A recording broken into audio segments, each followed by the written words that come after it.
Akkam jirtan daawwattoota Gadaa News Network amma dabareen tan duuti oduu warraatan isinitti himtuanii Faayiza Iliyaas. Godina Arsii Lixaa magaalaa Shaashamannatti qaamonni mootummaa namoota gurmeessuun shira xaxaa jiru jedhu qeerroon magaalattii yaada isaanii Gadaa News Networkiif kennan. Mootummaan biyyattii hooggantoota siyaasaa hidhuun tajaajila intarneetii addaan kutee akka uummanni waliin dhageenyeef kittillayyoo akka alamuu simee magaalattii keessatti bobbaasuun duulama qaballeessii eenyummaa uummata irratti raawwataa akka jirantu dhaga'ame. Jiraataan garasii yaada kana nuun gahee akka himutti bulchiinsa godina Arsii Lixaa kan ta'e Dastaa Nageessoo fi kantiibaa magaalaa Shaashamannee obbo Tamaam Hussein waliin ta'uun qeerroon magaalattii shoror keessaa akka jiran hime. Isaan kunneen ergama gubbaa itti dhufee fudhachuun godinicha keessatti kana raawwataa akka jiran dubbata jiraataan kun. Ergaa kana kan qabatee dhufe alamuu simee yoo ta'u innis jaarsolii 5 kanneen gama isaanii goran walitti qabe akkasumas dargaggoota 5 magaalattii alaa fiduun isaan kunneen qeerroo Shaashamanneeti jechuun shira kana xaxaa kan jiranidha jee maddi keenya kun. Dargaggoota magaalattii galma keessatti walitti qabuun miidiyaa arraata mootummaa kan ta'e OBN irratti ajandaa dhiyeessuun akka gabaasaa isaaniif tolutti mariisisuuf kan kaayyeffatan ta'uu dubbate maddi keenya kun. Alamuu simeetii fi bulchiinsa godina Arsii Lixaa obbo Dastaa Nageessoo fi akkasumas kantiibaa magaalaa Shaashamannee obbo Tamaam Hussein jechuudha. Isaan kanneen qeerroo Shaashamannee irratti warroonni shira xaxan jechuudha. Alamuu simee hawaasaa ture, hawaasaa irraa gara Shaashamannee dhufe jechuudha. Jaarsolii 5 qabateetiin dhufe. Jaarsolii inni qabatee dhufe kun jaarsolii warra garaaf bulaman warra bitamanii jechuudha. Isaan kanneen qabatee jaarsolii Shaashamannee fakkeesseetiin haala saniin uummata afaan faajjiidhaan gowwoomsuu barbaadanii jechuudha. Kun kan karoorfameef ammoo yaada qeerroo Shaashamanneeti jechuun miidiyaalee kanneen hafarsuuf akka ta'edha maddi keenya kun kan eere. Warri mootummaa shira ofii xaxeen maqaa dhaabbilee siyaasaa balleessaa kan jiru yoo ta'u wayita uummanni shira kana jalaa fashaleessaa dhufetti ammoo bifa jaarsummaatiin dabballoota nutti erguun akka uummanni tasgabbaa'u gochuuf yaalaa jiranii jira.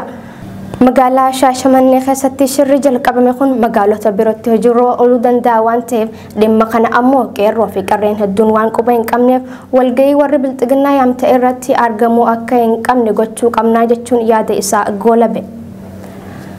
Godina Harargee ba'aa magaalota akka Baabbilee, Baddannoo, Awwadaa fi Haramayaa keessatti duulli lagannaa gabaa cimanaan itti fufeeti jira. Gaara mul'ataa iddoo gobeellee jaamtutti waraanni raayyaa ittisa mootummaa Itoophiyaa baay'inaan qubsifamaa jiraachuu himanii Muhammad Fantaallee waan dabalataa qabu.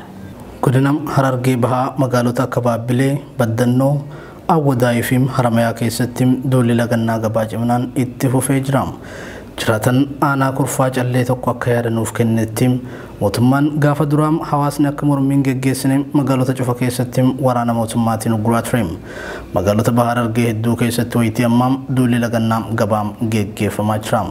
Jiraatan kun kan kaaseem gaafa hawaasni karaa nagaatiin sagalee mormii dhageessifateem rasaasatti roobsaa gaafa hawaasni manaa bahuu dideem gabaa lagateem dirqiin manaa bahii daldali jechuun hawaasa nagayaa hiraarsaam hawaasa dararuun godina Harargee bahaa keessatti qofa osoo hin taane guutuu Oromiyaa keessatti dhiibbaa cimaan mul'achuu himam. Kana malees maddi keenya kun guyyaa har'aam adoolessa 6 bara 2020 raayyaan ittisa mootummaa Itoophiyaa gaara mul'ataa iddoo gobeellee jedhamutti baay'inaan qubsiifamaa jiraachuun himam. Tindeebi'a kana malees maddi keenya kun guyyaa har'aam adoolessa 6 bara 2020 raayyaan ittisa mootummaa Itoophiyaa gaara mul'ataa iddoo gobeellee jedhamutti baay'inaan qubsiifamaa jiraachuu himam. Kunis kan godhameef iddoowwan tokko tokkotti mormii adeemsifamaa jiru fashalsuuf kan fuulleffatamedha jedham maddi keenya kun.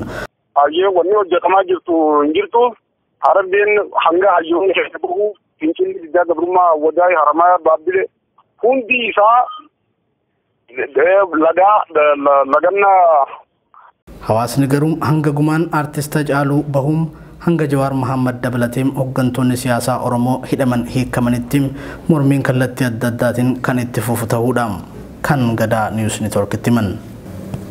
Ajjechaa fiidhaan Itoophiyaa keessatti lammiilee nagaa irratti raawwatamaa jiru hedduun yaaddeesseeti jira jechuun mootummaan Jarman beeksise. Ibsa waajjirri dhimma alaa Jarman tibba kana baaseen haalli biyyattii keessatti deemaa jiru naasiseeti jira jechuun ibsa. Usmaan Baayyuu dabalata qaba. Ajjeefamu artistii Oromoo Hacaaluu Hundeessaa hordofuun mormiin Itoophiyaa keessatti taasifamaa jiru akka isa yaaddessee mootummaan Jarman beeksise. Waajjirri dhimma alaa Jarman tibbana ibsa haala yeroo Itoophiyaa ilaalchisuun baaseen biyyattii keessatti mormii fi ajjeechaan namoota nagaa hedduu irratti raawwatamee fi hidhaan jumlaan qondaalota siyaasaa fi uummata irratti gaggeeffamaa jiru nu yaaddessee jira, akka malees nu rifachiiseera jechuun ibseera. Mormii uummataa kana mootummaa fi qaamonni dhimmi ilaallatu hunduu osoo lubbuun namaa fi miidhaan qaamaa dabalataa hawaasa irratti hin dhaqqabin hatattamaan mariidhaan furuu qabu jechuun ibsi waajjira dhimma alaa Jarman irraa bahe kun gaafateera. Wayitiin mormiin akkanaa uummata keessaa ka'utti mootummaan tarkaanfii humnaa fudhachuudhaan mirga lammiilee waan sarbuuf of eeggannoo gochuun barbaachisaadha kan jedhu ibsi mootummaan Jarman baase kun tarkaanfiin akkasii hokkara birootiif daandii saaqa waan ta'eef rakkoo uumamtee mariidhaan furutuuf furmaata jedheera. Biyyi Jarman keessatti waggoota lamaan darban kanatti hirmaannaa fi deeggarsi Itoophiyaaf gochaa turte kan yeroo birootiin adda akka ture ibsi kun eeruun jijjiiramni biyyattii keessatti eegalame akka itti fufu rakkoon biyyattii keessatti uumame marii fi ilaaf ilaameedhaan furamuu qaba jechuun ibsi waajjira dhimma alaa Jarman irraa bahe kun itti dabaluun gaafateera. Biyya Saawud Arabiyaatti lammiileen Oromoo mana hidhaa magaalaa Makkaatti argamu haddaa ja'amu keessatti argaman rakkoo cimaaf saaxilamuu himatu. Hidhamtoonni kunneen rakkoo nyaataaf dhugaatii, saamunaa qaamaa fi kan kana fakkaatan hubamaa jiraachuun gabaafameeti jira. Muhammad Morkamaa dabalata qaba. Biyya Saawud Arabiyaatti lammiileen Oromoo mana hidhaa magaalaa Makkaa haddaa jedhamu keessatti argaman rakkoo cimaaf saaxilamuu himatu. Ijoolleen Oromoo lakkoofsaan 240 olitti tilmaaman biyya Saawudiitti hidhamanii jiran hanqina midhaan nyaataa, bishaan dhugaatii, saamunaa qaamaa, uffataa fi wantoota bu'uuraalee jireenyaatiif oolan biroo dhabanii rakkachaa kan jiran ta'uu JNNtti himaniiru. Dhalataa Oromoo mana hidhaa haddaa jedhamu keessatti argamu tokko akka nuuf ibsetti gaafa jalqabaa mana hidhaa Naajiraan jedhamu keessa turre amma immoo magaalaa Makkaatti kan argamu mana hidhaa haddaa jedhamu keessatti rakkachaa jira jechuun dubbata. Erga gara mana hidhaa haddaatti dabarfamnee saamunaa qaamaa arganne hin beeknu mana hidhaa kana keessa ji'a 5 fidnee gara jajjaffaatti tarkaanfachaa jira jechuun garuu qaamni keenya bishaan wal argee hin beeku jechuun dubbata. Itti dabaluunis namni kun kan imbaasii Itoophiyaatti yeroo 10 ol bilbilee iyyannullee furmaata tokkollee argachuu hin dandeenye jechuun dubbata. Inni biraa ammoo wayita ammaa biyya Saawudii haalli qilleensaa garmalee ho'aa keessa waan jirtuu fi hidhamtoonni hedduun kutaa mana xixiqqaa keessatti waan hidhamnee fi ho'a dandamachuu hin dandeenye jedhu. Kanaafuu uummanni Oromoo guutuun addunyaarra jirtan cufti keessanuu sagalee nuuf ta'uun dirqama lammummaa akka nuuf baatan isin gaafannaan dhaamsa lammiilee Oromoo mana hidhaa keessatti gaaga'ama hamaa keessummeessaa jiran kanneeniiti. Ajjeechaa qaroo fi qabsaa'aa Oromoo Hacaaluu Hundeessaa booda mormii cimaan dhalate du'aatii namoota hedduuf sababa ta'e. Haalli kun ammoo imala ce'umsaa biyyattiin irra jirtu hangatan tarsiisuudhaa jee dhaabbanni International Crisis Group. Dabalata gabaasa kana akka itti aanutti isiniif dhiyeessina. Uummata ajjeechaa aartist Hacaaluu dheekkamuun mormii hiriira bahe irratti tarkaanfii humnaa qaamni nageenyaa fi haleellaa warri gareen gurmaa'an raawwataniin lubbuun namoota hedduu dabreeti jira jedha dhaabbatichi. Oromiyaan wiirtuu qabsoo diddaa gabrummaa bara 2014 hanga 2017 keessatti finiinedha. Ministeerri muummee Dr. Abiy Ahmad mataan isaatu gara aangootti akka dhufuuf karaa kan batteef Oromiyaa keessatti tasgabbiin dhabamuun akka itti fufu mallattoo kan agarsiisudha jedha ibsa isaatiin. Naannoon kun qaamni hidhannoon qabsaanis kan keessa jiranidha jedha Crisis Group. Mormii jabaa tibba kana keef ajjeefamuun Hacaaluu Hundeessaa sababa kana ta'u malee miidhaan ajjeefamuu isaa booda dhaqqabeen ammoo rakkoon biyyattii keessatti jiru hedduu gadi fagoo ta'uu isaa kan agarsiisudha jedha. Eebila 2018 yeroo Abiy gara aangoo ministeera muummeetti ol bahe Oromiyaa keessatti hedduun aangoo siyaasaa isaatiif malu ni argatu akkasumas bu'aa guddina dinagdee irraas kan isaaniif malu ni argatu abdii jedhuun gammadanii turan. Wanti hamaan deebii hangawoonni mootummaa taatee mudate kanaaf kennan rakkoo mudate kana daran kan ammeessuudha jedhe. Mootummaan intarneetii cufuun humna waraanaas bobbaase. Poolisiin ammoo namoota siyaasaa ciccimoo ta'an kan akka obbo Jawaar Mahammadii fi obbo Baqqalaa Garbaa hidhe. Poolisiin obbo Jawaar Mahammadii fi kanneen biroo 34 ta'an reeffi Hacaaluu akka magaalaa itti dhalatetti hin geeffamneef deebisan jechuudhaan himate. Isaan garuu kabajnii fi gaggeessaan isaaf malu Finfinnee keessatti taasifamuu fi qabaa jedhan. Obbo Jawaarii fi obbo Baqqalaan to'annaa jala oolfamuun isaanii ammoo mormii cimaa biraa dhalee biyyattiin raafama keessa galchee jira. Mormii dhalate kanaan lubbuun namoota hedduus akka dabartee ibseeti jira dhaabni kun. Deebiin humni nageenyaa kennu adaduma dabalaa dhufeen aangawoonni Itoophiyaan akka hin tasgabboofne godhaa jiru jechuun mormitootatti quba qabuu jalqaban. Ministeerri muumichaa fi paartiin biyya gaggeessaa jiru waa'ee adeemsa ofumaan murteessanii fi marii bakka bu'oota paartilee garaagaraa irraa dhufan walitti cimsuu irra deebanii yaaduu qaban jee. Garaagarummaa jiru furuudhaaf osoo waliin mari'achuutti hin galamin dura haal dureen akka qajeeltuuf ammoo aangawoonni mootummaa namoota paartilee mormitootaa keessaa hidhaman saffisaan gadi lakkisuu qabaa jee BBC wabeeffanne. Oduu keenya xumuraatiin baqattoonni biyyoota hedduu irraa dhufuun galaana meeditiraaniyaanii irraan yabaluun gara Awurooppaatti ce'uuf yaalaa turan erga guyyootaaf doonii irratti danqamaniin booda Xaaliyaanitti simannaan godhameefii jira. Baqattoota kanneen keessatti lammiileen Eertiraa hedduutu argamuu ja'ameeti jira. Usmaan Bayyuu gabaasa AFP akka itti aanutti isiniif qindeesseeti jira.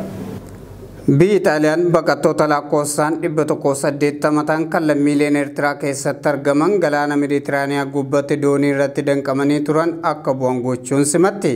Murteen kunis erga torbaan tokko oliif akka dhaabbatan taasifamaniin booda kan dabarfamedha jedhameera.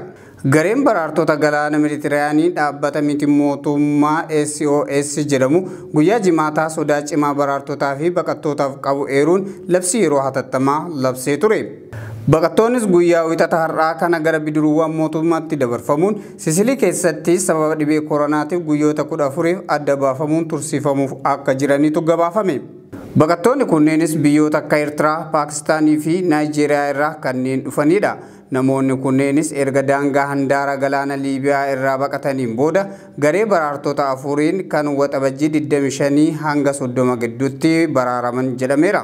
Namoota amma galaana irratti lubbuun isaanii baraarfaman keessatti daa'imman xixiqqoon 25 ta'an kan maatiin isaanii bira hin jirree fi dubartoonni 2 keessatti kan argaman ta'uu hima gabaasni AFP.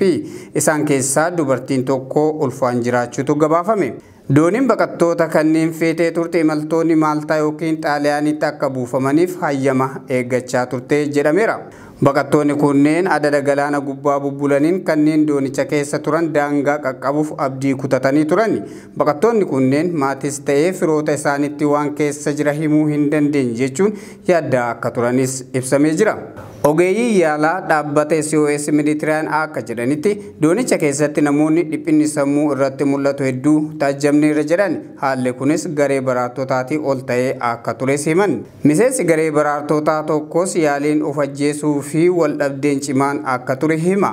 AFP madda ministeera hajaa biyya keessaa Xaaliyaanii eeruun akka gabaasetti baqattoonni osoo doonii irraa hin buufamin garee wal'aansaa garasitti ni ergama jedhaniiru. Baay'ee gammanneerra daandii dheeraa dhufne Liibiyaan yeroo ammaa kana haala hamaa keessa jirti akka lubbuun jiru maatii kiyyatti himuun barbaada jedha baqataan lammii Baangilaadesh tokko kan umriin isaa waggaa 27 Raabul jedhamu. Waggaa darbe qofatti baqattoonni 110 ol ta'anitu galaana Meeditiraaniyaa qaxxaamuruun gara Awurooppaatti ce'uuf yaalee ture. Kanneen 1200 ol ta'an ammoo du'aniiru wayita galaanichaa qaxxaamuruuf yaalanitti akka dhaabbanni dhimma baqattoota addunyaa IOM jedhutti gabaasa AFP Aljeeziraa fi BBC irraa qindeeffanne. Talagaa daawwattoota keenya kabajamoo fi jaalatamoo oduun irraan tan isiniif qabnu kanuma fakkaata. Gama ogummaa teeknikaatiin Abdii Jamaal ture. Hangama kiyyaan nagaatti isiniin jecha sagantaalee GNN tanneen aftoliin turtii gaarii.